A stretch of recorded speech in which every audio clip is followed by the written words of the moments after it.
Library, and with Story Slam and Andrea Lovett with her storytelling group, and with poets and with people that are from all over and have their voice, and we want to hear your voice.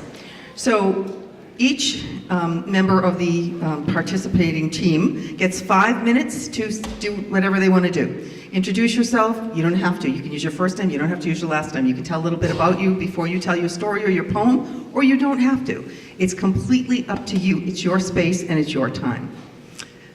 We have pioppies in the back, wine and beer and sodas and water. And we have goodies to please take. If you need to hit the boys or girls room, the men's room is out and to the right, the ladies' room is out and to the left. Did I cover all the bases? Okay. So this is going to be a very safe and inclusive event. This is the type of event where people can talk about whatever they want to talk about, and they can have poems about whatever subject moves them.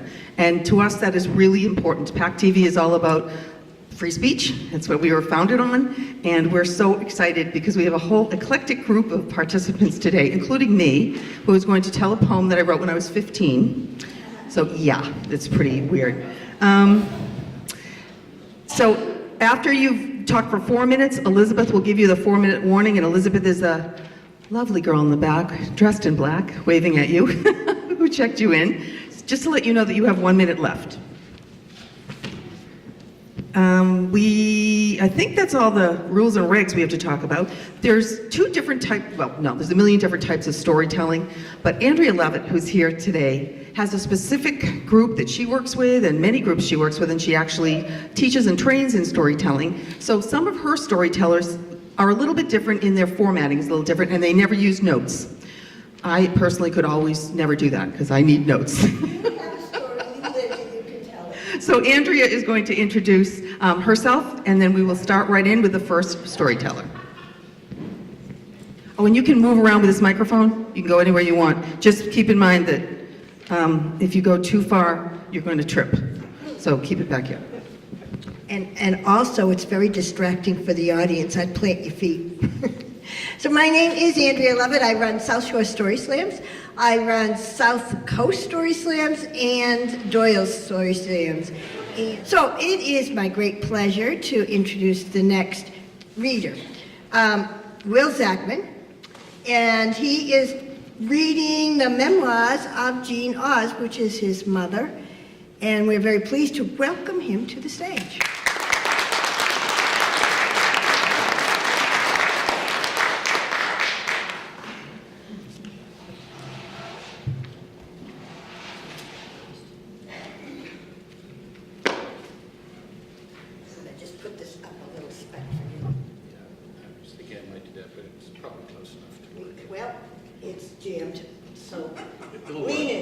It'll work.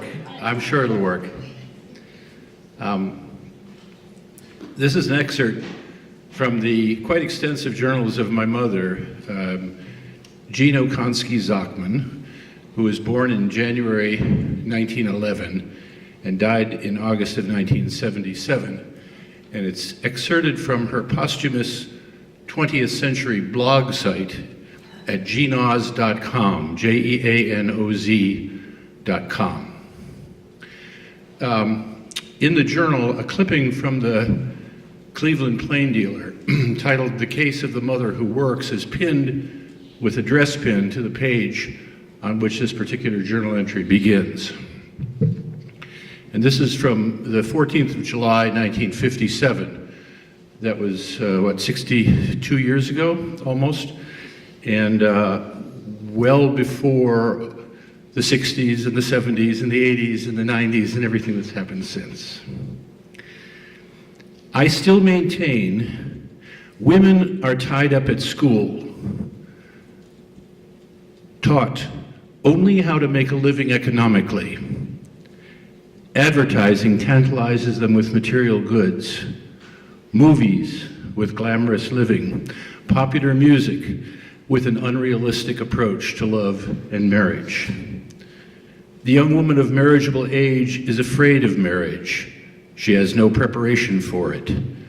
She feels inadequately prepared for the tasks of homemaking or child rearing. Also, since women's suffrage made the male world of business the goal to achieve for status and privilege. The race for competition with the male has continued into the modern version of women at work. The pendulum has swung very far. It is my belief the pendulum has gone almost as far as it can swing. This is 1957. Women's abdication of the feminine role in favor of the male world is not all it's cracked up to be. In some form or another, perhaps as more unguided children turn to juvenile delinquency, the correlation pattern will sharpen. The pendulum will then start back.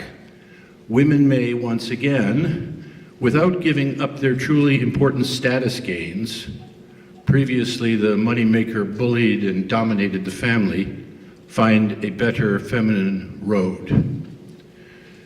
And then she has a heading says supplementary. The era of mannish suits for women has gone out of the business picture. Jean Wolfe, as Blanche described her clothes, Blanche was a friend of my mother's, women are dressed in more feminine clothes in business. Just as these clothes styles change, I believe women's whole approach to the male economic provider role will change into an entirely different pattern. It is merely finding this pattern and rearranging the feminine role. In all likelihood, the change will start in the minds of older women. The schools will then pick up the educational readjustment. It is in the school zone area where changes can be made more rapidly. Who brought on the changes? Who were the women that wanted to change attitudes towards women? What abuses were directed at women that precipitated the changes, the revolt? Who led these revolts and why? What events occurred which gave women the idea of change? There is always a cause and effect. This is a broad sociological problem of human psychology. A need brings about a change. What need? What precipitated the change? It seemed to have started in America. Did it? And how wide in scope was it and is it? Women have made changes to their socioeconomic status. Which of them are good? Which are bad?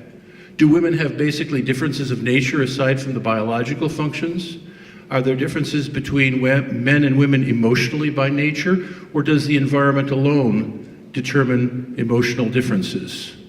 How about the animal kingdom? Are there marked differences between the male and female species? I have another page, but we're out of time.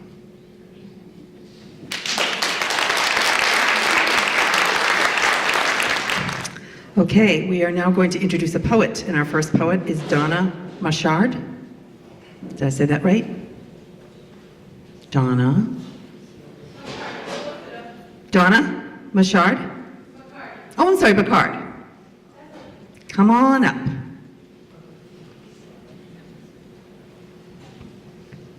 Welcome. In my mind, I saw myself a lot more prepared. Sorry.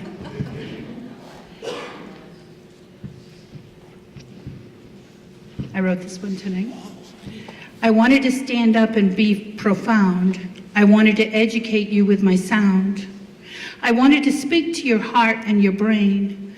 I wanted first, somehow, to explain what it's like to be me, sitting down next to thee. Throngs of people in the school and on the bus, in my church and other stuff. Some may think I'm quiet and shy as they silently pass me by. Some just don't know what to say. They quickly turn the other way. Others feel sorry and say, how sad, without ever knowing the life I've had. Some turn to mom and say, God bless, as if she's a hero in a big mess. Some people that assist often tend to insist they know what's best and ignore my need.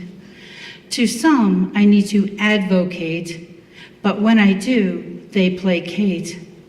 Some make me eat with my hands and applaud when I eat a grape. This may have been cute when I was 6, 7, or 8. You see, I don't have a hand problem for you to fix, buying rubber bowls and other tricks. I'm beautiful and smart. I love poetry, skiing, and art. I travel with my family whenever we can.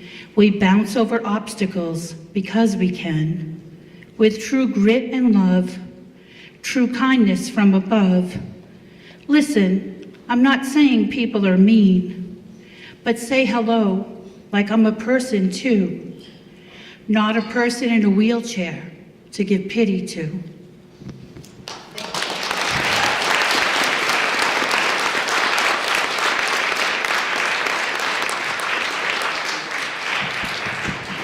Thank you.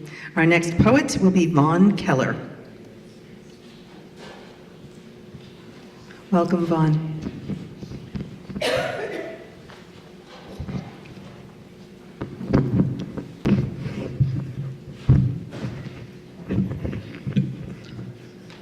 Start off with a little juice. Pity the poor white man. 100,000 years ago, he left the African savanna and traveled north, where white skin worked better than black skin or brown skin or any other shade of the various hues of humanity. Pity the poor white man. With but a few lapses in time and place, he has ruled the earth, and where he didn't rule, he conquered. He has subjugated women and children. He has possessed them as he did his cattle. He has enslaved black men, black women, brown women, and traded them as he did his sheep. Pity the poor white man. He didn't ask for change. He didn't plan for change. He didn't fight for change. He doesn't want change. He wants to rule. He wants to possess. He wants to enslave. It's his right, the right of thousands of years. Pity the poor white man, his angry tantrums. Pity the poor white man, his spasms of fear. Pity the poor white man. He no longer has his place. Pity the poor white man. He is the placer. Pity the poor white man. 100,000 years is a very long time. Daffodils. It's the day I cut the first daffodils and I put them in the dining room. It changes every year. I never know when it will be. It was not the answer I expected when I asked, "What's your favorite day of the year?" I got that question from my sister back when I was shy, and I didn't know what to say when you meet a girl who you really would like to know. That was 47 bouquets of daffodils again. I told my granddaughter the story one more time as she bent to place the vase upon her grandmother's grave. Standing back, I watched and I wondered, did I ask enough questions through the years? What was the second best day of the year?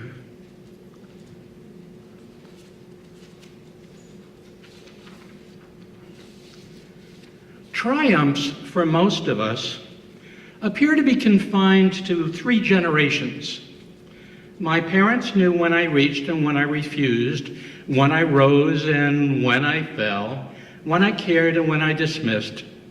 My children hear stories of my past and are polite up to the point where repetition invites boredom and they excuse themselves to another task, another room, or some place with walls that I cannot breach. My grandchildren treat me as an artifact from a distant past that has nothing to do with their lives, an intrusion into the now of their experience, irrelevant, obsolete, and maybe wasteful of their time. When I am wise, I realize I must tack because the wind has changed, and my memories of triumphs past are for me and my friends.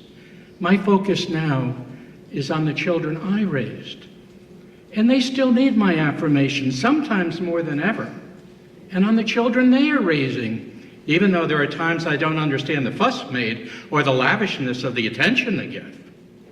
At times it feels sufficient to be present, a cycle of completion, a continuation and a passing, a person to introduce to friends, before hustling off to some more important gathering or task, birthing triumphs of their own.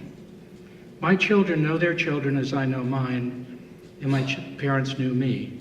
My own grandparents looked on and with smiles as enigmatic as those I smile today. Imagine for John Lennon. You were 31 in 1971, only 9 years left to live. Imagine hit, a very big hit, your biggest hit, top 100 hits of all time according to those who measure such things. But really, wasn't it a flop? A gigantic, colossal flop? Sure.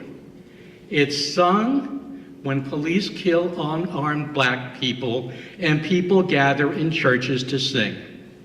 It's sung when Syrians die on the shores of Lesbos and people rally on State House steps.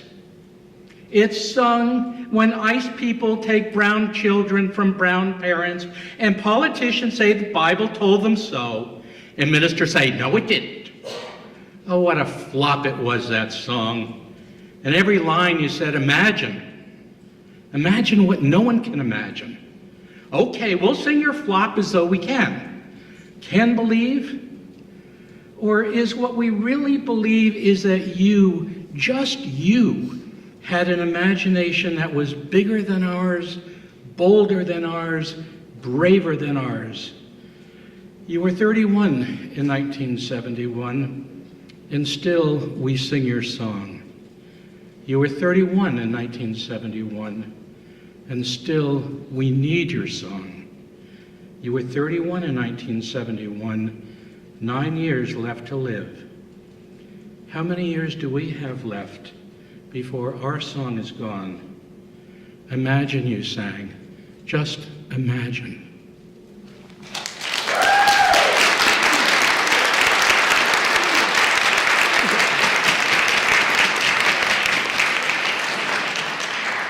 Thank you very much. Our next poet is Tiff Phillips.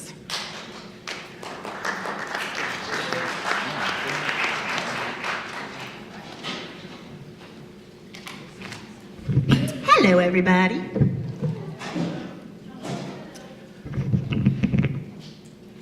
Like the in-between half short and half tall, I'm sorry. I'm Tiff, and this is 3. They say there are 3 loves in your life, that you love for different reasons, that turn the pages of your book and decide which chapters to lay themselves on. Number 1, you meet. It's sweet, you can't eat or sleep, and you're young, and maybe you're too young. And the sun revolves around your love, and it finally explodes, and then you implode, and then the sun goes away, and then your planet is just kind of hanging off its axis. That was my first. First loves are always in too deep, and I didn't even know what to do or how to act or how to be. 3 years of not quite understanding what relationships are, trying to pretend like you're grown, but girl, you are not. The truth is, I barely understood myself, let alone know how to understand anyone else, and when she decided that it was time to go, I did decide to go crazy. For a year, okay, 4 maybe. But it's okay, because she taught me how to forgive. We grew up together, and the heartbreak that we both felt, the broken chips that we created in each other, well, later those chips melted to fill in the spaces that filled these cracks. And in the end, these 2 young hearts became old friends. Number 2, your second love. Oh girl, get ready. Because this one gets messy. It starts off nice and there's traditions and dates, and she moves not on the 3rd. No, not the 3rd year or the 3rd month or the 3rd week, the 3rd day, because we lesbians, we move quick. You begin to cusp what is enough and what you can handle and what you simply cannot. It's a hard love, one that you really fight for but really can't ever win. The kind of love that bruises you from the inside in, and you make a lot of excuses. Sorry, grandfather, she can't come to Christmas because she's got a headache. There's no headache. That girl hasn't made it clear that she finds your loud Italian family completely overwhelming. But you're settled and she's comfortable, and even though she makes you feel stupid and her tone is like a bullet that cuts through your chest, leaving you still sad and alone, it's what you deserve. It's always what you deserve. And sometimes it gets petty, real petty. And sometimes she leaves dishes in the sink when you've already cleaned them. And sometimes she doesn't make the bed, even when you've asked her 20 goddamn times, can you please just wash the dishes? Can you please just make the bed? And sometimes she forgets your birthday. sometimes she disappears for days, and sometimes she comes back smelling like rum. And sometimes she doesn't come home. Most days she doesn't come home. And then she just really doesn't come home. And then you're left surrounded by her scattered clothes and guitars and in a lot of debt, because not only did she empty your heart, but she emptied your wallet too, and in her wake you lose yourself. And you impulsively try to find who you are again, because at this point, everything is just so out of body. Date after date, girl after girl, drink after drink, and everyone leaves the party because they leave to get married and buy houses, and you just kind of die inside. I won't say her name. She no longer has a name, because it's not okay. And we are not friends till this day. And yes, I did learn a lot, but it continued to not be okay for a very long time. But slowly, it happens. Your spirit slowly comes back into your body and you move. Your best friend has a baby. This baby girl just changes your life. And your brother has kids. And they change your life too. One even looks just like you. And suddenly, you're an aunt. You're a friggin' TT. You can't stay in bed all day. Because you gotta play dinosaurs. And you gotta play monkeys on the bed. And you have family and friends and little girls who laugh and hug you and look at you like their entire world. And love makes you messy, but niece love makes you shine. And what could you possibly... Oh, hello, where did you come from? Number 3 comes out of nowhere. Number 3 hits you hard. You didn't ask for it, you didn't really want it. Well, actually you really did, because you wanted it since you were a little girl, and because you shipped Mulder and Scully for 9 years. But you did a really good job pretending you didn't. You almost convince yourself, you resist. When she asks you to go out, you can't quite accept it.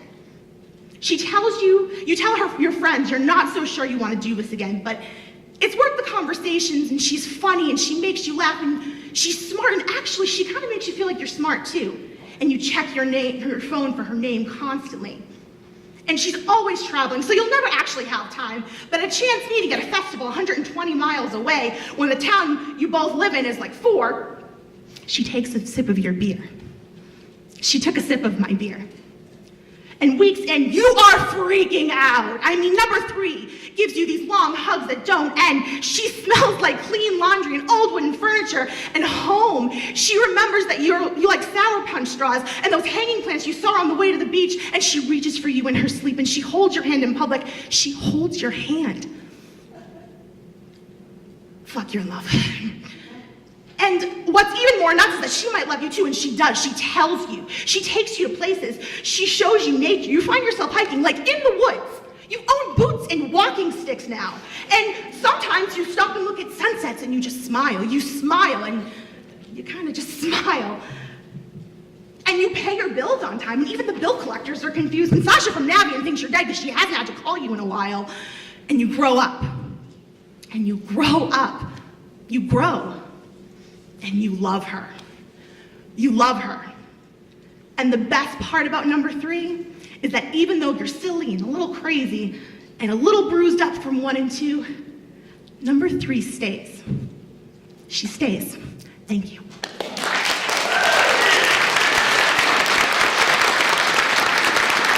Okay, so I'm going to introduce me. Hi, I'm Julie Thompson, and I wrote poems when I was little, like when I was, 10, 11, 12 through 14 or 15. I found this poem I wrote when I was 15, and it was in my high school yearbook.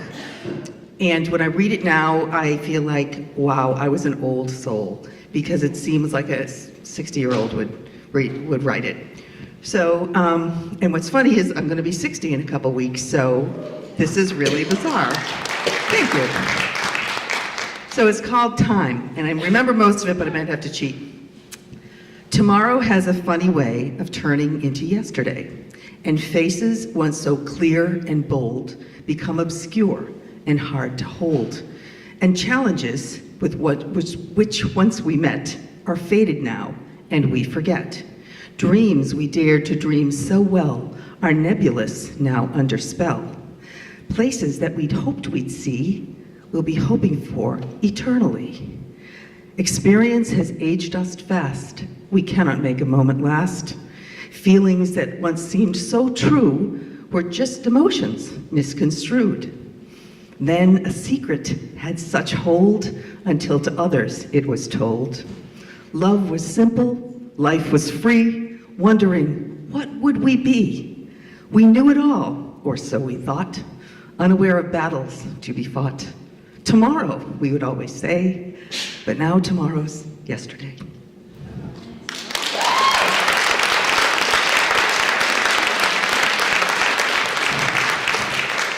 Okay, and I'm happy to introduce our next poet, Rona.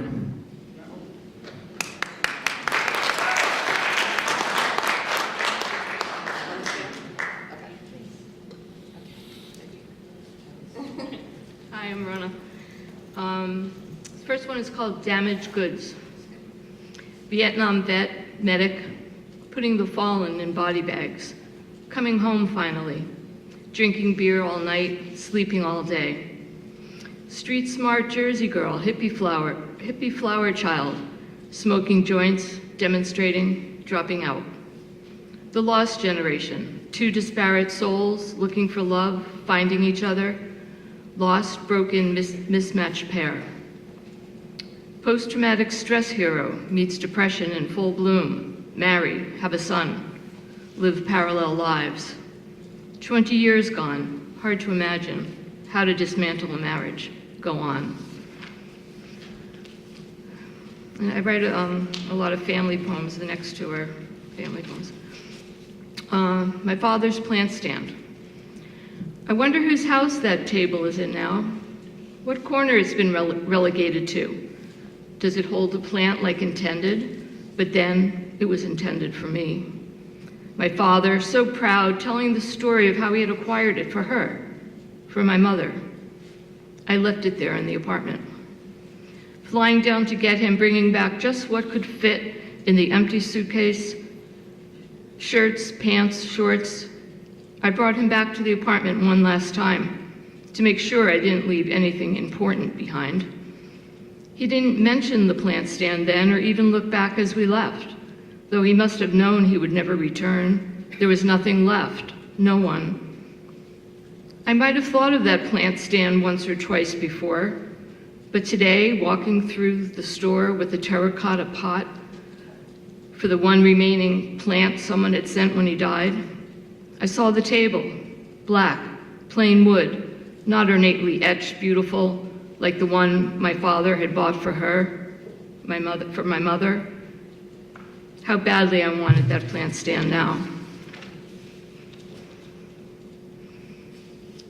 Greyhound bus. I write poems for my father, but it was my mother I failed. I took care of him. She died worrying about me. Taking the bus from Vermont to New York with my new boyfriend, my father not happy about it. This is a family matter, private, you don't bring strangers. The boyfriend went on his way. I went in to see Mom, what was left of Mom, in fetal position, gasping for breath. I don't think she knew I was there. We drove back to New Jersey in silence, had dinner at the diner, slipping into the booth, the light illuminating our pain. Could the waitress see it as she took our order? Back home, retreating to our rooms, waiting for sleep's sweet escape. The phone rang at midnight. She was gone.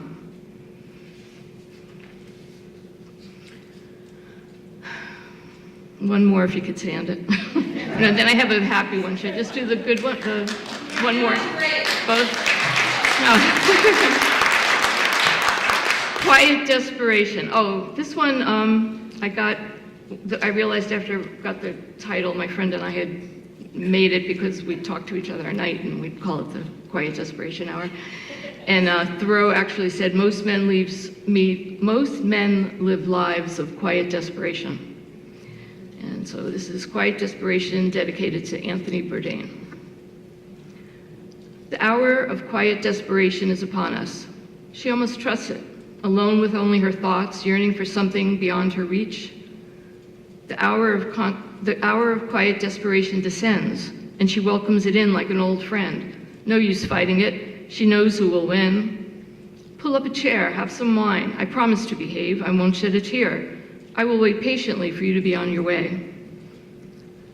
She takes the nightgown from the hook, the fabric so paper thin you really have to look to see the roses, as she pulls it over her head one more time.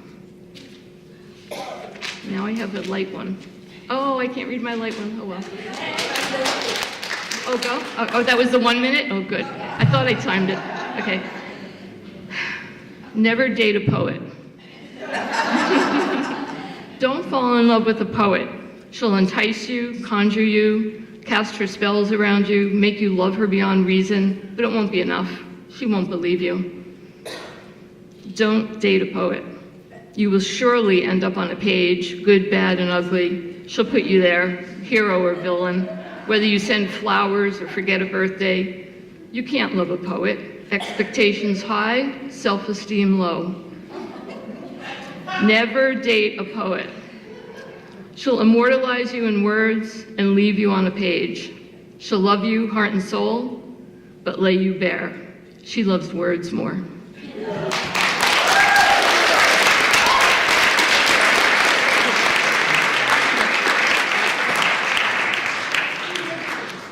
Yes. Is it yours? And I spoke to him. So we have a new storyteller, and this is his first time telling what we call without a net. No notes, no papers, and he would like me to tell you that he is a happily married man. And he and his wife are appropriately proud parents, and he has genuinely grateful grandchildren. Can you please welcome to the stage Steve Anderson.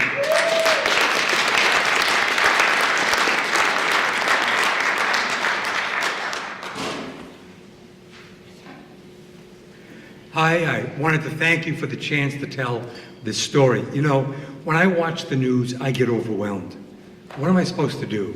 What can I do about Korea? Immigration? Is the government ever going to start again? And when I begin to feel that way, I binge watch Nessun. I've not been able to figure that out, but it doesn't accomplish anything for anyone. So when I begin to slide that way, when I've got the remote in my hand, I think about stories my dad told me. Now, I'm 66 years old, and if you're my age, you grew up on stories of the Great Depression. My dad would tell us stories. I had 2 sisters and 1 brother, and he would tell us stories about the Great Depression. Some of them were true, some were meaningful, and some were both. His parents had been well-to-do before the economy tanked, and they enjoyed spending money. So that when you-know-what hit the fan, they had no savings, and they had really no way to feed their 5 sons or clothe them. My grandfather tried to work, started a small business, but whenever he had money, he spent it on other people, bought a few rounds of drinks and a few bars, and spread his affection among other families, which caused difficulty between he and my grandmother, and obviously for my dad. My dad told us that when he was in the 1st grade, he would walk to school. It's about a block, and he'd walk home for lunch. Now, the reason the 6-year-olds in 1929 would walk home is so they could be with their mothers, and the mother would say, "Don't worry, you can take care of it. 2 + 2 is 4. Stop fighting with Jack. Do what the teacher says." And then at 1 o'clock, they could restart the class. And my dad would do that, and sometimes it would work out. But sometimes he'd come home, and his mother would say, "There's no food." And when she said there was no food, she didn't mean there was no food you like. She meant there was no food. And those were bad days. But there were worse. Sometimes he would come home and there would be no food, and his mother would be rearranging the family's possession because there was no way to pay the rent. And he would go back to school. Now, Dad was hungry, and he never ended up homeless. He ended up living in a couple places, but he was never homeless. He repeated the 1st grade. And if you asked him why he repeated the 1st grade, he would say, "Well, I was in a car accident. I was out of school for about 2 weeks." And I always thought that was hooey. I mean, what 6-year-old, whether in 1929 or in 2019, who doesn't know where they're going to sleep at night, really cares if A, E, I, O, U, and sometimes Y are vowels? None. Dad told us about 3 folks who helped him during this time. I don't know their first names, I only know their last names. 2 of them were the Ronins. Now, they lived a block or 2 over. They didn't have any children living with them, and they had a plum tree. And the Ronins said to the Anderson boys, hey, you can eat any plums you find on the ground. It was very generous of them. A few days after they said that, they had to revise the rule and say, you can't shake the tree. But Dad would talk about at night, if there was a thunderstorm or a windstorm came through, when there were plums on the tree, breakfast at the Ronins in the morning. Nothing was better than that. The other person who helped him was Mrs. Shine. Now, Mr. and Mrs. Shine lived next to my grandparents, and Mr. Shine did not like my grandfather. I do not know why. But he said, the Anderson boys cannot come into my yard under any reason, for any circumstance. Not to retrieve a baseball, not to get a dog, for no reason at all. On the boundary between the Shine and Anderson homes, my grandmother and grandfather had a standalone garage, and it had a window. Now, that window looked out over an apple tree. Mrs. Shine had the same view as Mr. Shine, but she had a different vision. So when fishing nets appeared under the apples and shook them free, she didn't see it. When rakes and shovels were whacking at the limbs to knock the apples tree free and drag them back across the property line, she never saw them. And when Mr. Shine would come home at night and he would say, were those Andersons in my yard? She would say, no, they were not. Now, Dad died in January 2017, and he was pretty much with it until a day or 2 before he died. If you asked him about the Ronins or the Shines, he would tell you essentially the same story that I told you. He would smile when he said it. Now, maybe the adjectives and the adverbs would be a little different, but he would tell you the same story. He remembered 87 years afterwards that these people gave him green apples and bruised plums. But what they really gave him was hope. Now, I don't think many of us are called on to be Mother Teresa or Gandhi or Martin Luther King. We're called on to do small things. Thanks.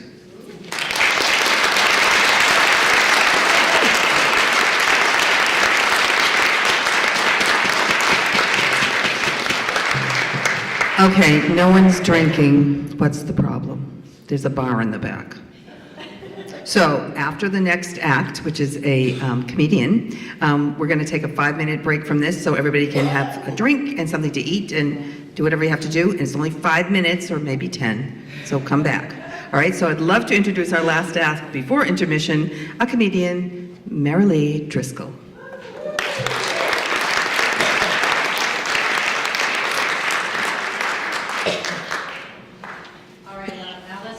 Very straight. I'm an aspiring comedian. This is my 2nd time, so be gentle, okay? And I'm also lousy at timing things. I remember 35 years ago, I ran a marathon and thinking I was going to do a 9-minute pace and realizing at 3 miles in that I was doing a 7.5-minute mile pace, and so I'd better slow down. So, Elizabeth, I need you to really wave when I have a minute left, because I have no idea how many cards I can get through.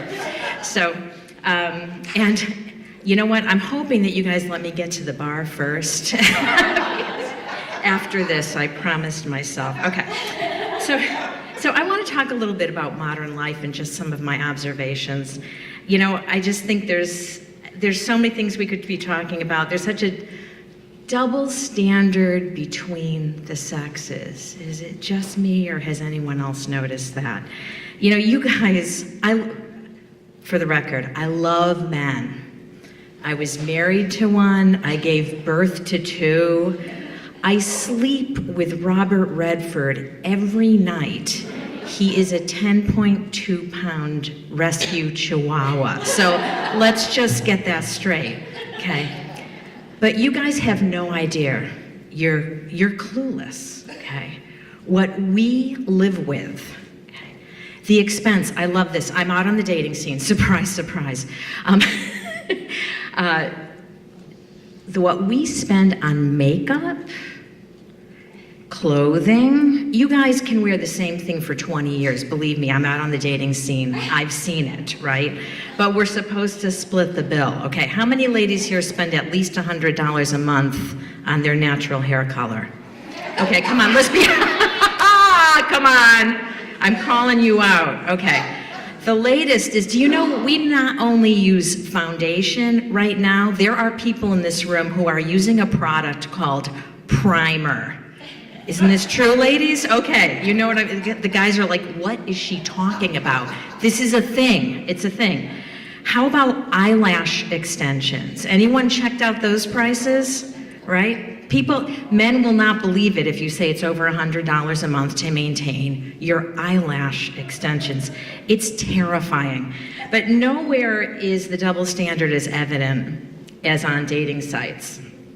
You will see men, bald, overweight, big smile. When was the last time you saw an overweight woman with thinning hair with that kind of big smile? Or you say, what the heck? Double standard. You guys have no idea. So let's move on to getting older.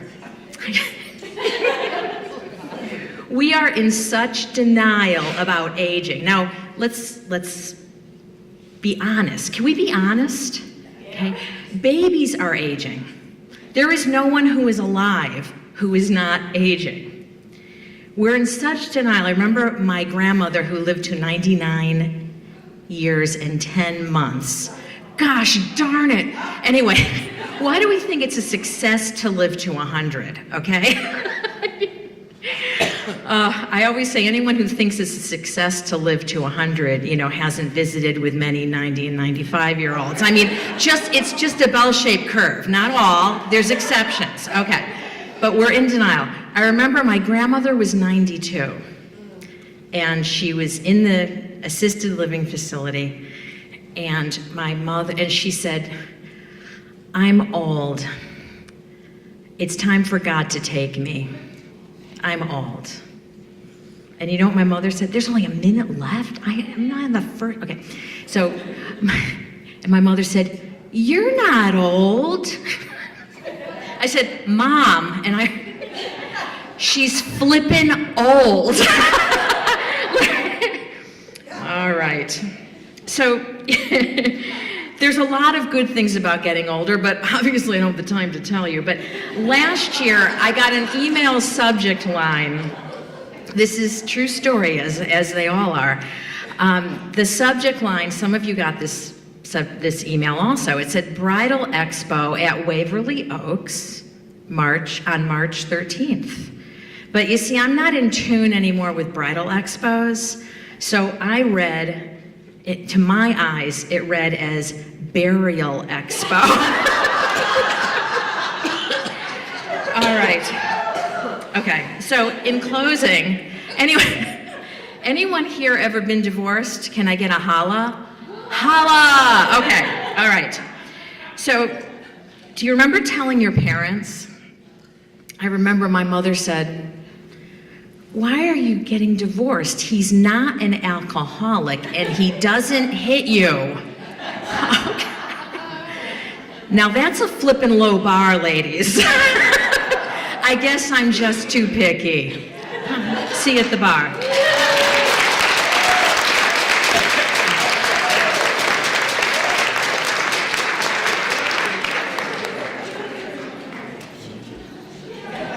We'll start back up at exactly 8 o'clock.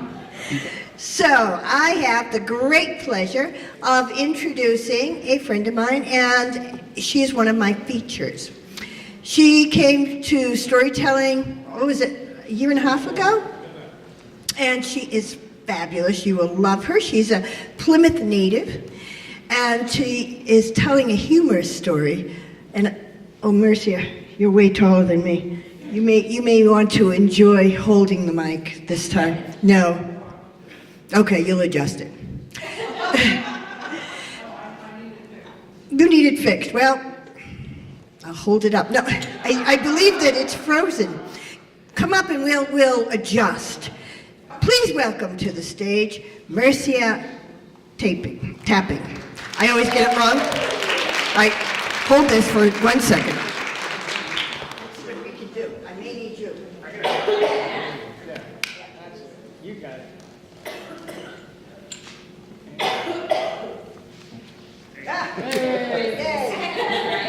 Now, wait a minute. We need it this way. Where do you want it?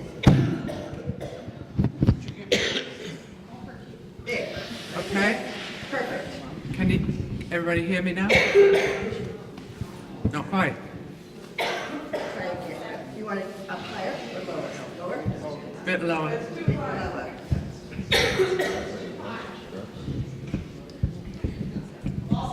Thank goodness you sat there in the front row. Okay. I needed your muscle. That's about right. Yeah. Right?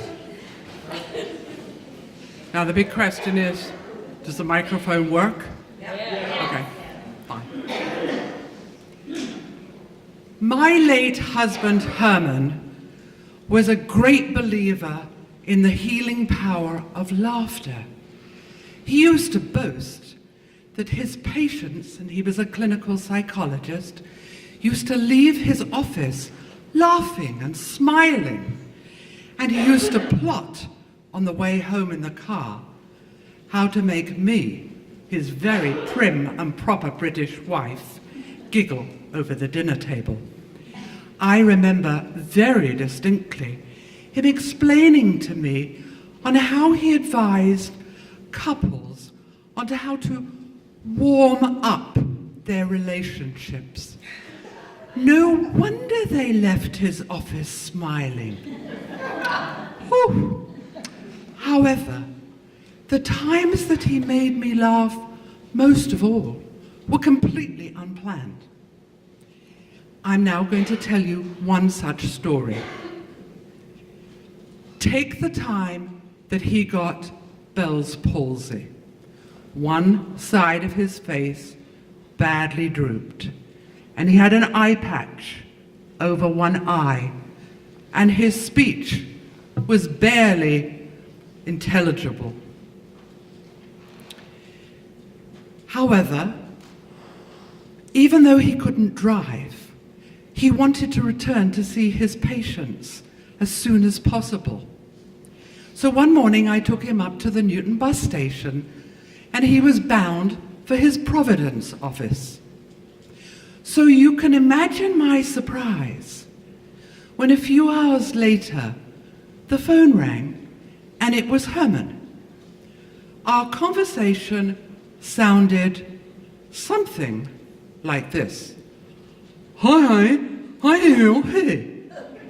Herman, is that you? Are you saying you're in New York City? How did you get there? Wrong bus. You got on the wrong bus? How on earth did you do that? Hey. Your eye patch, you could not see?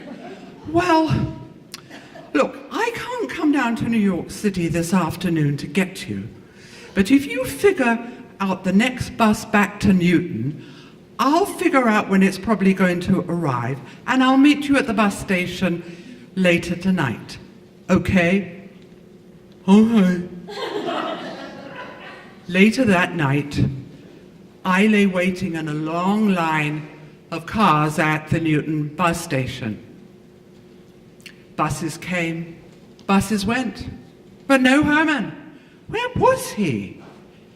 Then suddenly, the door to the passenger side of my car opened, and a 6'3" tall, one-eyed, very agitated husband slipped into the passenger seat beside me and gesticulated wildly that I should drive off as fast as I could. Well, nothing loath, pedal to the metal in true race car fashion, boom, I roared out of the parking lot with him hanging onto the dashboard to dear life. When we got a safe distance from the bus station, I turned to him and said, "Care to tell me what's going on?" And this is what he told me through his Bell's palsy blurred speech. Well, honey, when I arrived, I went down the long line of cars until I found what I thought was your silver Honda. And when I found the passenger door locked, I decided I needed to knock on the window. Hi, I'm in. And when the woman in the driver's seat didn't seem to react, I decided I just needed to knock harder. Hi, hi. And he said, to my surprise, the woman in the driver's seat threw up her hands in horror and shrieked, oh! He said, and then it occurred to me that I should look a little closer with my one eye against the passenger door glass. And then I saw, to my horror, it wasn't you. So I just fled the scene of the crime as fast as I could because I was afraid she was going to call the cops on me. Oh, I just had to laugh at my very crestfallen husband. I could just envisage the headlines in the local newspaper the next day.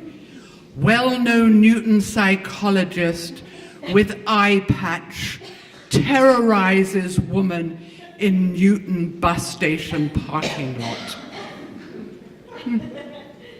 Tonight, I honor the man who made me and so many other people laugh every day. And I wish to carry on his legacy. So laugh loud, laugh often, and I hope my very silly story did make you laugh tonight.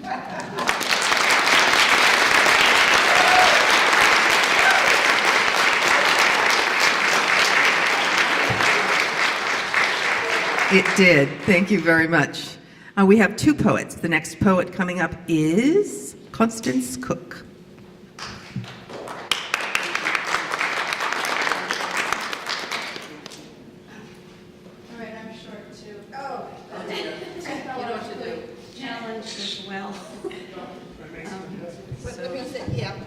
Oh, that's great. And I apologize.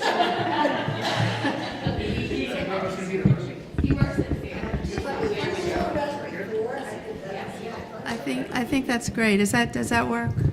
Yeah. Okay. So I apologize for my speaking voice. Also, I'm a music teacher, and I have 13 kindergarten classes, and they make me repeatedly ill.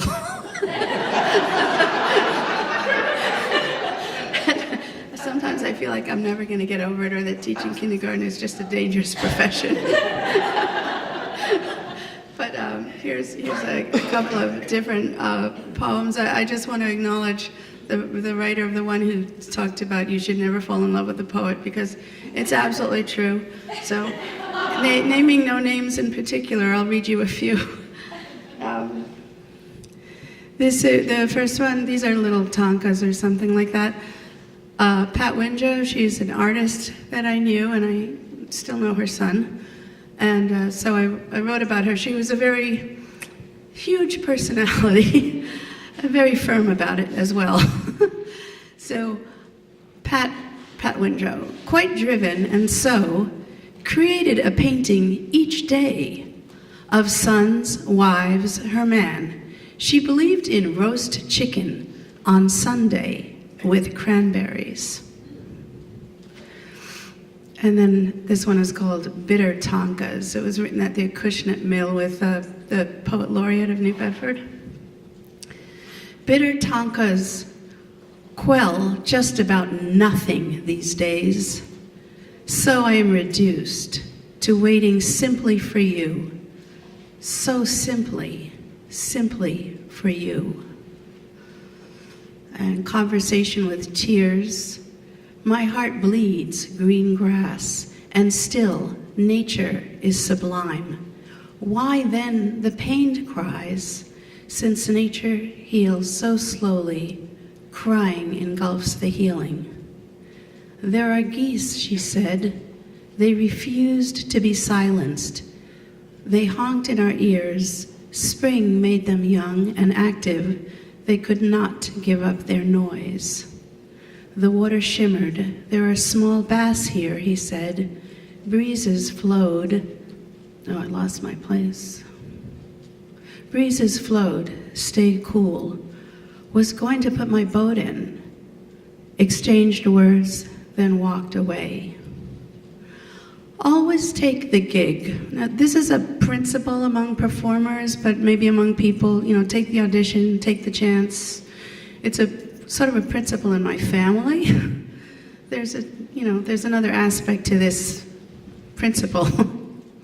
Always take the gig. Always take the gig resulted in your marriage. I know it so well. It's become my little hell. But still, always take the gig. So, what was this? Oh, yes. Then this is Pat's recipes.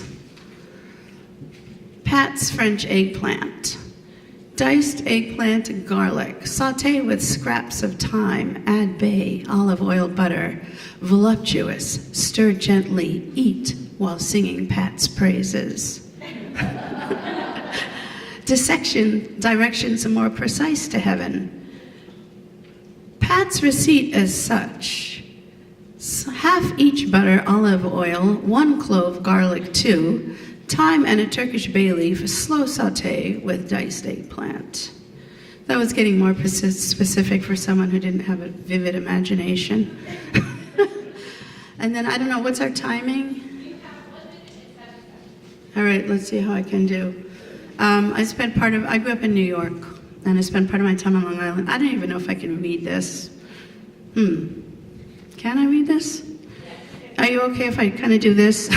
Sorry, guys. What can I do? I could only print what my computer allowed me to print this evening, and I got this tiny text here.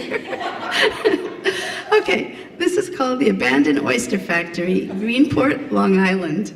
It's a miracle we were never hurt in a wealthy section of Long Island on the North Fork, where grand Victorian houses still stood, echoing their former lives, the best ones impinging on the shore where one could put a boat in with a minimum of push. In this neighborhood where the calm waters of the Long Island Sound border the shores, calling to all, and water lapped us to sleep, there still stood, surrounded by the evidence of neglect and poverty, cracked sidewalks sprouting tall weeds and concrete chips crunching under their feet, unprotected, unlocked, uncared for, with a tired playground and a few swings, an abandoned oyster factory. This is a true story. My brother and I wandered endlessly there, climbing the wheeled trolleys that spun no more, but had once poured acres of processed oysters down their wheels, tall metal structures that challenged us to climb. While we absorbed that final sense of abandonment, the factory was not only no longer, it was never coming back. The bitter anomaly of such unkept danger in the heart of the wealthy Long Island North Fork, where, as it turned out, there was poverty, and there was even the other side of the railroad tracks, where people of color distinctly lived, and where native privileged children, yet naive privileged children, wandered with a minimum of awareness of where they were, crossing the railroad tracks being a known yet abstract concept to them, something to maybe refer to lightly at dinner. Sorry, time. Oh, it's 2 sentences. The persistence of the dark linear division, not just of the railroad tracks, with their tired huffing engines and distinct smell of age, but of the generations of dark and light people that ran down the fish-shaped island's spine.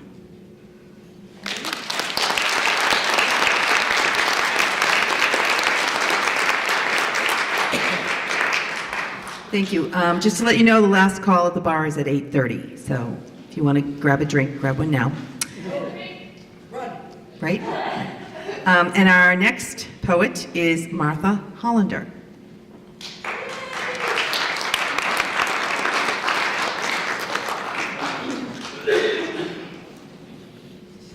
Hi, I'm short too. Can you hear me okay? Yeah. Great.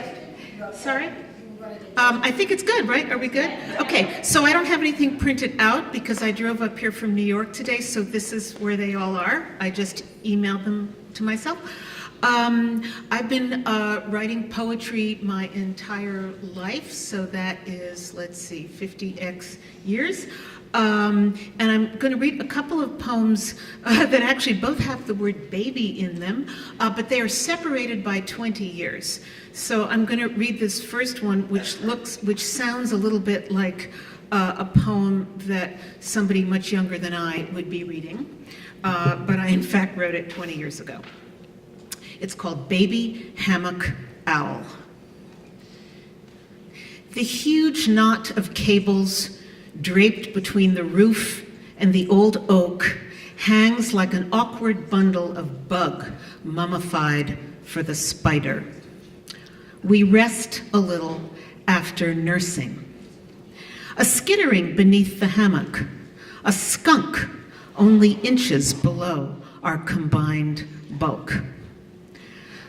Look who's up at this golden pre-sunset. A great horned owl with eyes in a permanent frown of wild concentration. The multitasker, hunting and killing and feeding and feathering and flying, always flying. A working mother like me. The great tufts of her brows are alert as knives. From a duel of stares, she and I have made a deal. She continues her surveillance without a swoop or a claw, and I'll honor her kind all my days.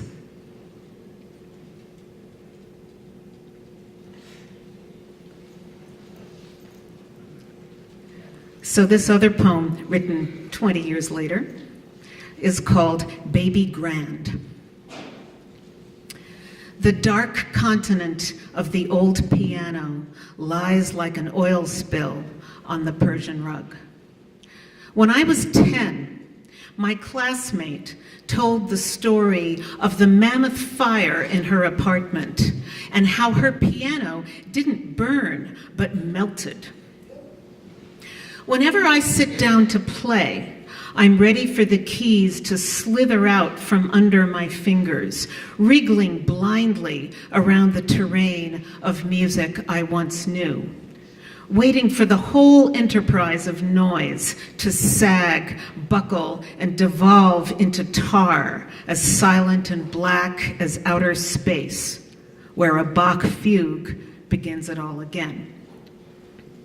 When my son plays, his big, doughy hands splay and grab. His long wrists power up and down. His hair bounces with thunder. He's like some alien being I've been charged with raising, a new species of such beauty and intensity that it will save the earth. Fiction has it right. Middle Earth, with elves and men and hobbits in alliance. The freewheeling comradeships of Trek are born of longing. Who wouldn't want company, another sentient race to help us along? The Neanderthals would have been a good bet. Imagine them now, honorable and gruff. Imagine dolphins in human form, giving us poetry instead of squeaks, hugs instead of splashes, ready to check our arrogance, letting us love them back. The woman whose son has died opens her phone. In the recording he made, he plays his own composition. She hands me an earbud strung from hers and urges me to lean into this brace of mothers, listening to a melody like lapping waves of a bay, until after some minutes, The piece modulates to a higher, more hysterical key. The bass expands and growls. She lays her hand on my arm, saying, "This is where it changes." Thank you.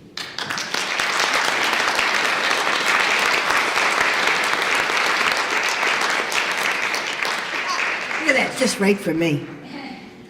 So, we have Joanna Sakatis. Sakatis? Oh, look it, you have my height. I don't have to do anything. Most of the world should be like us, right? Most of our height is underground. People don't know that.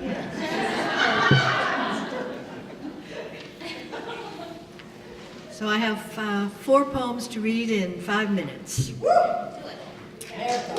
The Beach Road.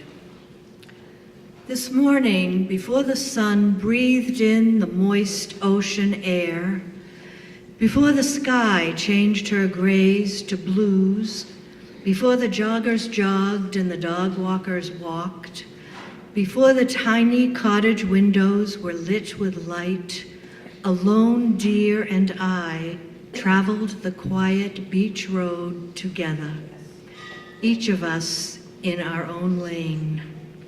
With her long, lean legs, she matched her pace with mine. With my 4 round wheels, I matched my pace with hers. We gazed at each other with curiosity until she turned left through the grasses towards the pond, and I continued my long journey north for a play date with my grandmother. My granddaughter. Maybe next Wednesday we will meet again.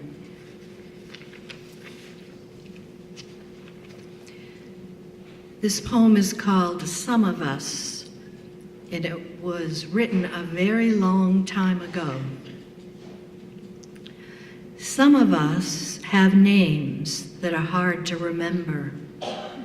Some of us have faces that are easy to forget. Some of us slip silently into this pool of life, leaving barely a ripple in our wake. Some of us are underwater swimmers, smooth, sleek, and swift, staying just beneath the surface, seldom coming up for air, always inconspicuous, sometimes mysterious. Some of us bend and blend so easily we remain unseen, unnoticed, as we become the very food you eat, the air you breathe, the buoyant waters that hold you as you splash your way through life. Some of us are unsung heroes, silent partners, secret Santas. None of this diminishes our magnificence. Some of us are satisfied, living lives of simple significance.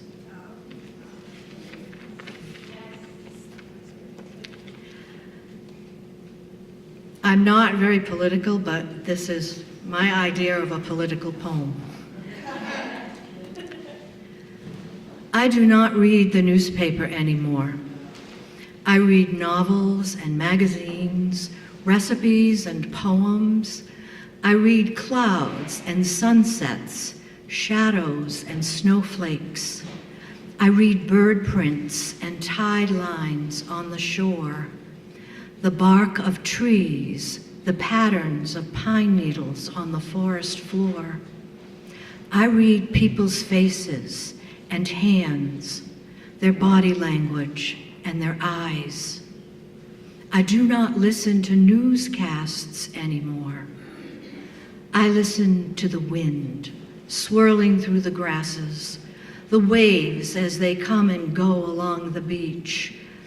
I listen to the honking of geese, the quarreling of starlings, the cooing of mourning doves. I listen to the joyful sound of laughter and the silent sound of tears, I listen to the sweetness of voices singing together and the comforting sound of many hearts beating as one. For me, this is enough. And I don't have time for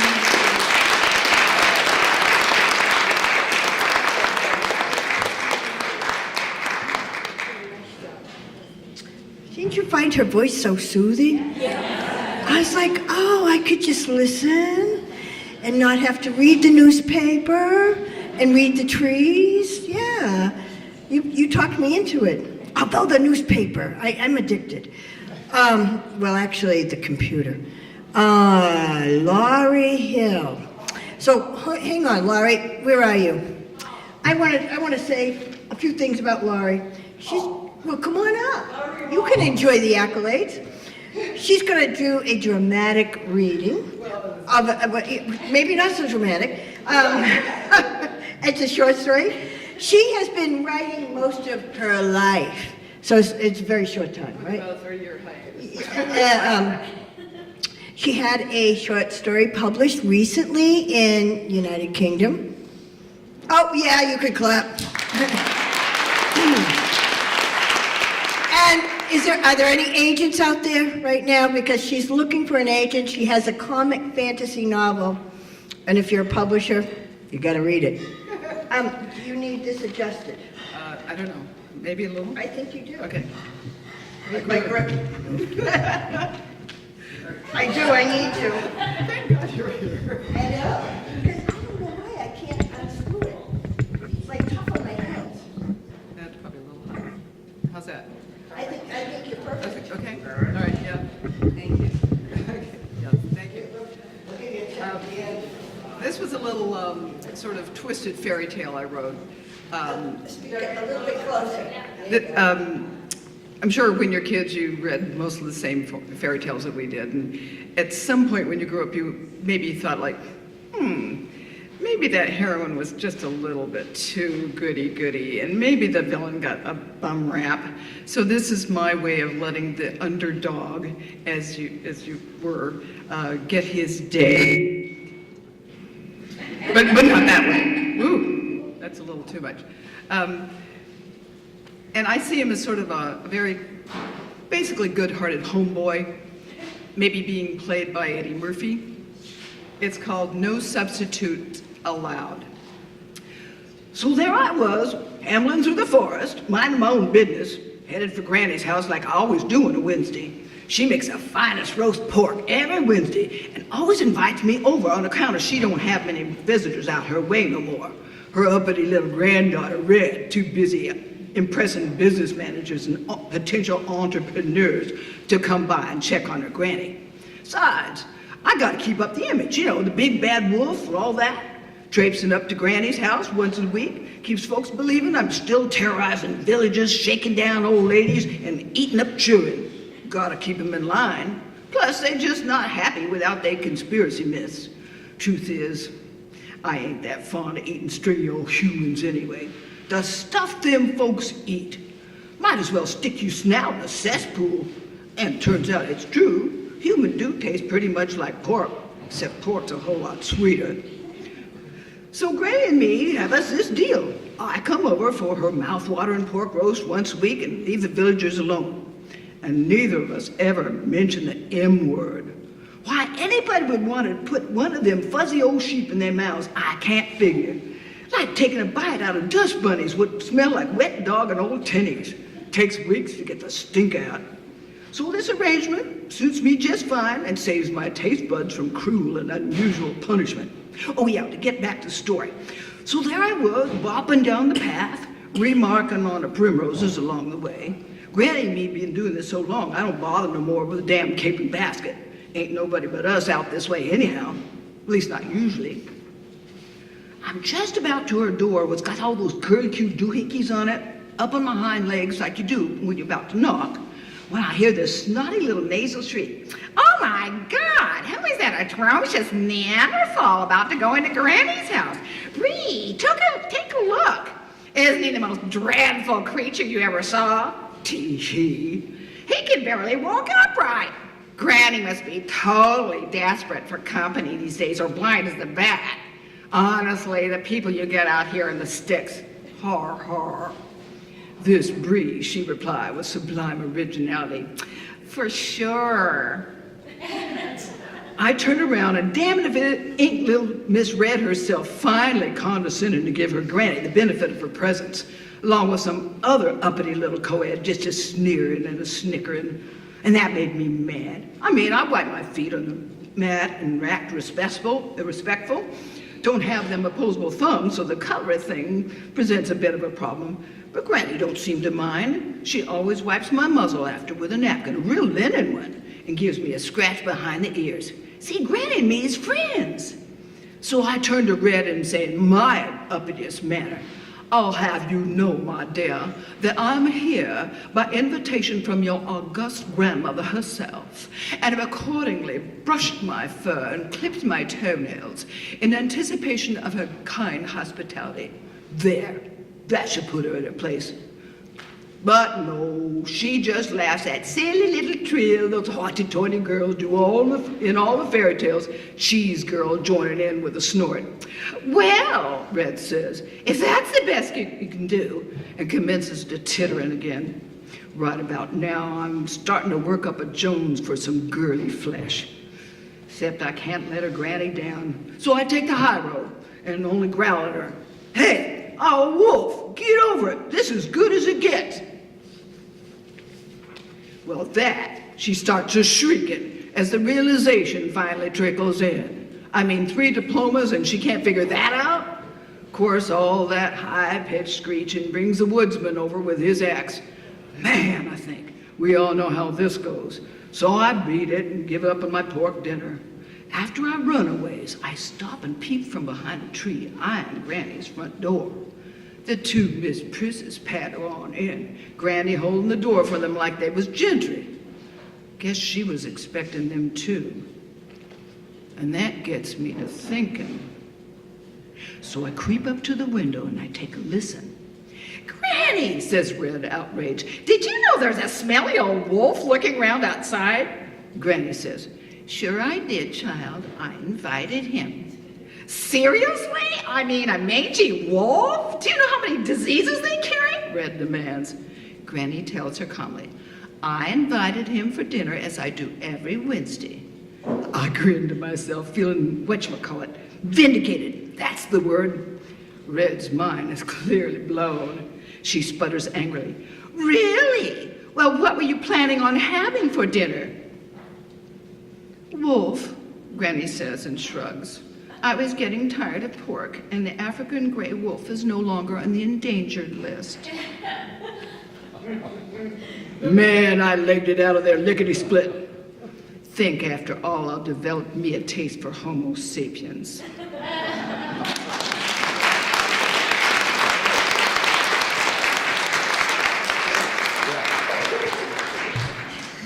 Okay, we have a storyteller, Maria Green.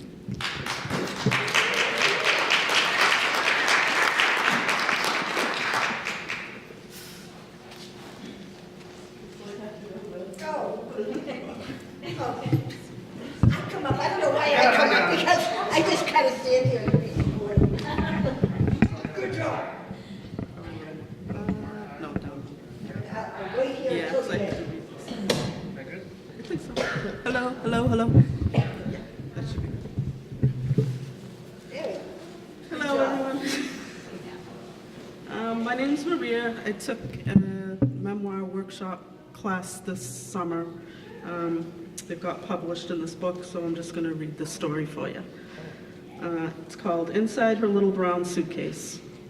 Her name was Adelaida. She left Puerto Rico in search of a better life for her and her 3 children, and she landed in Plymouth. It was easier for her new friends to call her Adelaide, so she was no longer Adelaida. Inside her little brown suitcase, she carried all her dreams, her hopes, faith, courage, and very little money. And as soon as she found a job and saved enough money, she would send for me, the youngest of her 3. She didn't speak English, so she took a class at the local high school where she learned the language. Soon she found a job as a waitress at a small restaurant in town. The Portuguese woman in our neighborhood became her friends and turned into our family. Adelaida was becoming an American woman, yet longed for her homeland and relied on her memories to carry her through long days of work and longer nights of loneliness. Finally, the day arrived. Her youngest daughter was coming home. I was told my father brought me to the airport and put me on a plane to Boston. I was still a baby when my mom had left, and I didn't remember her, so I called her Lady. My mom had left, and I didn't remember her, so I called her Lady, sorry. I'm sure it broke her heart that her daughter didn't know her, but it may have given her strength to work harder so she could send for my brother and my sister. The early years must have been a struggle, but we never knew it. We had everything we needed, a loving home, our beautiful mom who loved us very much, more than life itself. I know now her faith in God gave her the courage and hope she needed to cope, and we went to church every Sunday. Good times would soon change when she became deathly ill. Sister George Marie not only took care of us while my mom was at Mass General, she also insisted if anything were to happen to my mom, that her 3 children would not be separated and that we must be adopted together. Later in life, my mom would tell us she was so close to death that she saw her father at the end of the hospital bed waiting for her as a priest was brought in to give her her last rites. But she couldn't leave us, and miraculously she survived and recovered. In the blink of an eye, we grew up and started families of our own. She loved spending time with her children and going to bingo with her sister, who had brought her family here too. She adored her grandchildren, and I wish her great-grandchildren had gotten to know her, yet I can see she lives on in all of them. Her heart was that of gold, and she ended her journey on this earth in 1993. I wish I had known I only had 31 years to show her how much I loved her. I still have her little brown suitcase. It is now weathered and cracked and very old, but I still feel her love inside. It now carries my hopes, my dreams, my courage, and my faith. I made Spanish rice and beans the other day. I haven't made that dish in forever. My mom stopped by to see me in my dreams that night. I knew she would be stopping by because when I went to bed, the light on my nightstand kept flickering on and off. I fell asleep, and there she was.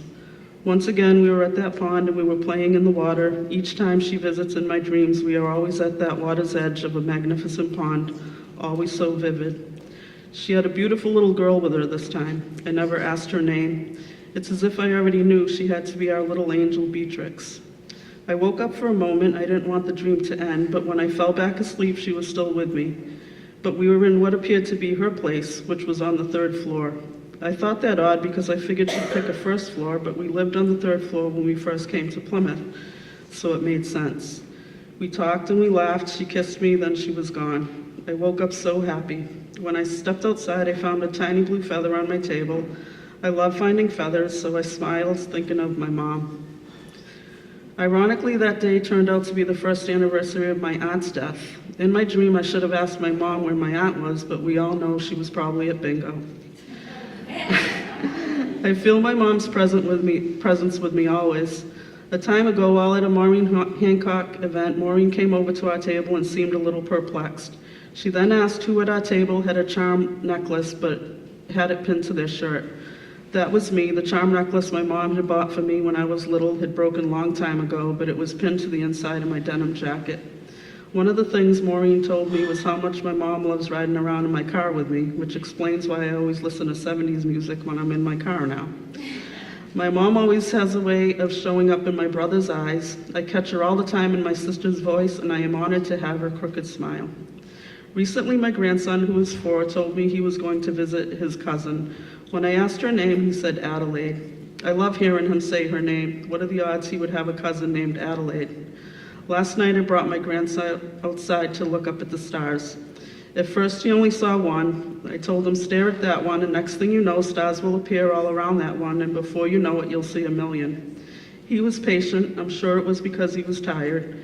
He looked back up at the night sky. I could hear him counting all the stars. He got to 20 before his little question started. What is a star, Grandma? I replied, stars are my favorite. I was a star collector a long time ago, and you will learn all about them when you get older and go to school, but always remember that when it's really dark, that is when stars will shine the brightest. Can we touch them? No, they are too far away because they are way up there in heaven. What is heaven? That's a place filled with love where all our loved ones go when they leave our earth. Their angel rings are the stars you see. They shine so bright to let us know they are still with us. What is Earth? We are standing on it right here, right now. He said, I love Earth. I said, me too. I love stars. I do too. Come to think about it, your little life shines brighter every day, and you are my little star. He smiled. Can you be my star, Grandma? I teared up, then pulled it together really fast. Someday you will look up to heaven and see a bright star, and you will know in your heart it is me. And yes, Justice, I can be a star. We looked back up at the starlit sky, and I could feel so much love. We hugged, I gave him a kiss, and we went back inside. I love knowing my mom and all our loved ones are shining their love down on us, and we are all made of stardust. We are only here for a moment in time. All we really have on this earth is each other, right now, right here. Be kind, love one another, and let your love light shine. My mom taught me that. Mi madre, mi corazón, mi Adelaida.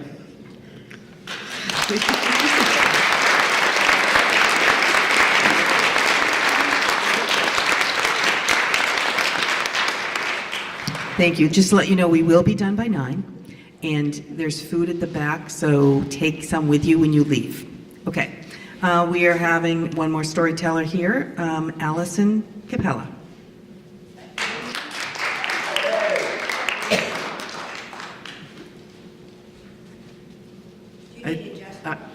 I don't know. Can you, is this good? Okay. I'm going to read a flash fiction, and the other side is a poem. So the flash fiction is called Mr. Happy. In a perfect world, Salvatore Santini, known as Sal, would be a stockbroker. But this is not a perfect world. Sal is scum. He's a two-bit hustler and a middle-level drug dealer. Lately, he's also sampled too much of the product, which is why he's in a serious conversation with Mr. Happy. Although Mr. Happy hasn't said a word, needless to say, he is not pleased. Slappy Happy is known for two things: not being happy, and well, you can guess the other. Sal is about to feel the other. He glances at the stained walls of the Happy office. More stains than he remembered. He's certain he'll be contributing to the biggest stain of all. His eyes look over the two goons Happy's hired as enforcers. There's a pit in Sal's stomach as he wipes sweat or maybe tears from his eyes. Sal's been trying to convince Slappy to cut him some slack. In a perfect world, Mr. Happy would have given him a brand new Lexus. But as was mentioned, this is not that world. And the one that Sal resides in is about to get dicey, if not permanently downright dirty. Slappy Happy walks over to where Sal's seated, or should I say squeezed into a salvaged office chair from the Salvation Army. Sally starts. I'm a reasonable man. Sal stares at the floor and tries to see beauty in the traffic patterns trampled into the tattered carpet. He realizes there are levels to reasonability. If I get out of here with all my fingers and my face intact, I'm going back to night school. This is the last clear thought Sal ever had as he felt the big fat hand Slappy was so famous for find its target. And the poem is called Sliver by Sliver. Some things you're destined to lose twice, like the love of your life, not realized the first time, undeniable, irretrievably absent the second time.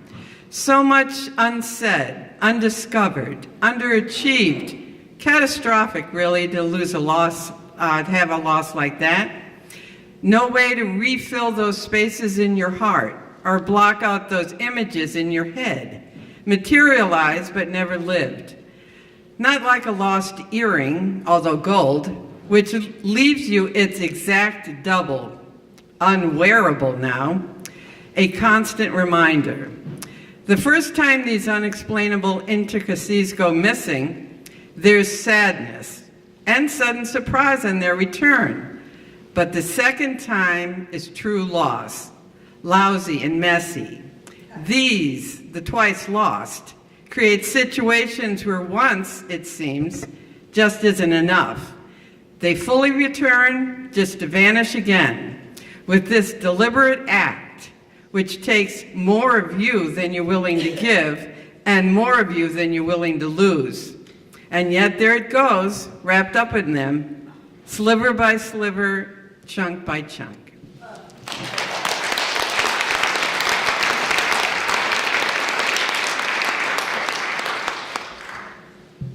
It gives me great pleasure to introduce the last two storytellers, and your husband can adjust this because you're taller than me.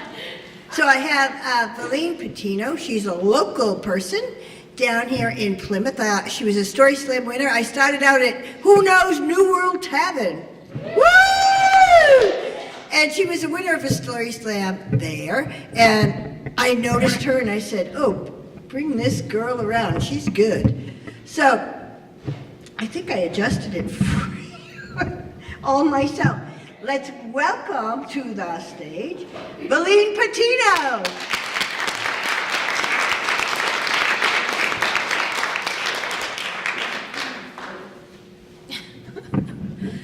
So this story is about the first time that I met my forever family.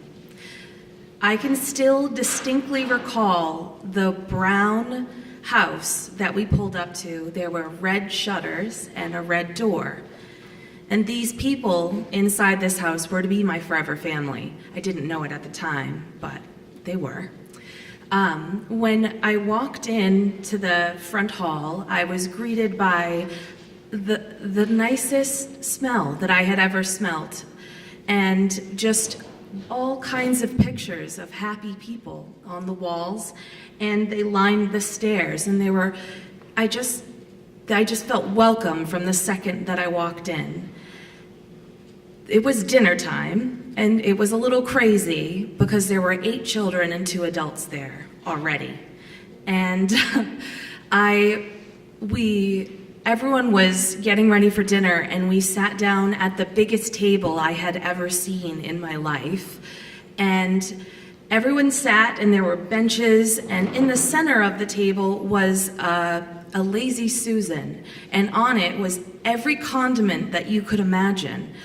And as we were eating dinner, people would say, could you please pass the ketchup? And then it would be like a condiment train. Like everyone would just pass the ketchup, and then they would say, oh, thank you. And then someone else would say, oh, could you please pass the mustard? And so then the person would pass the mustard. It was just amazing, and it's still very vivid in my mind. What I didn't know at that time was this was my first visit, but this was my mother's plan. She had met me a year ago and saw me at a foster group meeting, because foster parents, I don't know if you knew this, but they all get together and they kind of commiserate. It's like a support group for people who help children, because sometimes children who are in foster care ask for love in very unloving ways. And so it's just good to have a group, right? And so she met me at a foster meeting, and she said that when she saw me, I stuck with her because I was full of piss and vinegar, and I'm quoting. And I refused to, she just said that I had like a sad look on my face, but like a ramrod straight spine that she just couldn't stop thinking about for weeks after she saw me. And so she started asking around, do you know who this girl is? I really would like to have her. I know that sounds weird, but that's what she said. She said, I just kept asking and asking and asking. Now, my biological family disintegrated. What I say disintegrated because that's an eloquent way of saying it just completely imploded. My birth parents were not a good pair. My birth father was 50 and my birth mother was in her early 20s. We were his third family, and so things just weren't great. So she left, and she left my brother and I in the care of our father. But what she didn't know is that he was exceedingly ill-equipped to take care of children. And so it wasn't too long until DCF, back then DSS, came and took us away from him because we were not being taken care of at all. So This often happened in the 80s as well. Biological siblings get separated. So I was bounced from like 13 families in the short span of a couple of years, and my brother I hadn't seen in a very long time. And I ended up at a hospital for children because I was, I just had a rough time. And so, it just so happened that this meeting that I thought was the first time was not the first time.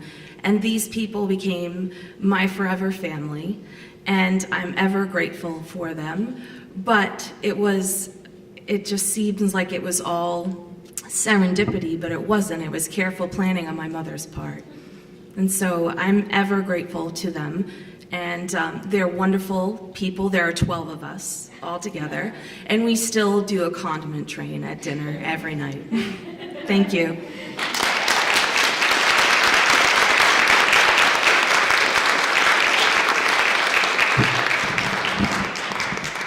And thank you. I always loved that story.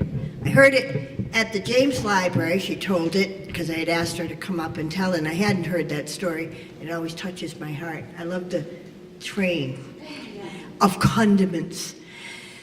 So, our last storyteller of the evening, our closer, is a homegrown girl. She is a fabulous storyteller, which I asked her to tell last, because she will bring you out on a laugh, a hand-me-down laugh. She works for, right in town, the Plymouth Phil, and I met her several years ago. She was running the James Library. She asked me to come and do a story slam. I've been there ever since. Please welcome to the stage the fabulous, the wonderful Caroline Chapin.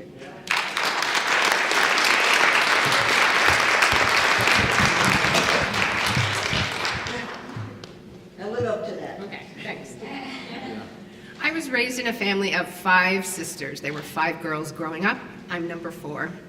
And we were raised by a very frugal mother. I think of her as the Bermuda Triangle of frugality. She was Depression-raised, Midwestern-born, married to my father, who made a very uncertain and uneven living. And bonus points, she hated to shop, and she was of Dutch heritage, and they're known to be very thrifty. So growing up with 5 daughters, hand-me-down clothes were a complete no-brainer. Everybody did it. And I never thought at all about the clothes I wore until I hit junior high school. Suddenly in 7th grade, I realized that the clothes I was wearing did not look like the clothes in my Bible. My Bible was 17 magazine. Like any 7th grade girl, that's her Bible. And I also realized that my friends were doing something called back-to-school shopping. In August, they'd go to stores with their mother and buy clothes. Back-to-school shopping in my household meant standing at the bottom of the attic stairs. I can see my mother clear as day. On a hot August afternoon, she'd say, "Let's go into the attic and see what fits."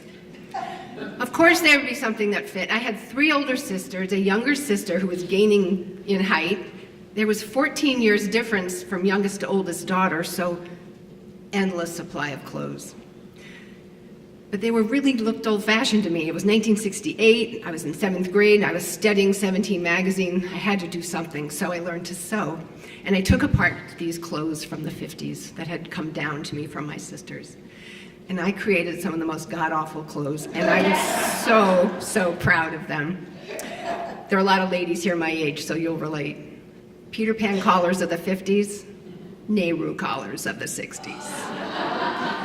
The circle pins from my older sister Debbie, chain belt, 7th grade. The shirt waists of my sister Sarah became high waists, low waists, no waists, mini skirts. And the proudest day in 7th grade was when I got sent home from school with a note from the vice principal telling me that my dress was inappropriate wear for school. My proudest day. My mother was furious. Now, I have friends that are horrified at the thought of going to a thrift shop, wearing something from a consignment shop. Ooh, you don't know where it's been. But to me, you wash it again, you make it your own, and you make it your own story. About 10 years ago, sister number 3, Nina, and I, sister number 4, were visiting our mother, and we barely gotten in the front door of her apartment. And she was there. Guess what, she said. My neighbor just dropped off a bag of clothes that no longer fit her daughter-in-law. Let's go see what fits. And we did. We managed, as 2 middle-aged ladies, to get most of those clothes into the bag and into the car on their way to the thrift shop. But there was one dress that did fit, and it became a favorite of mine. And I'm wearing it right now. Thank you.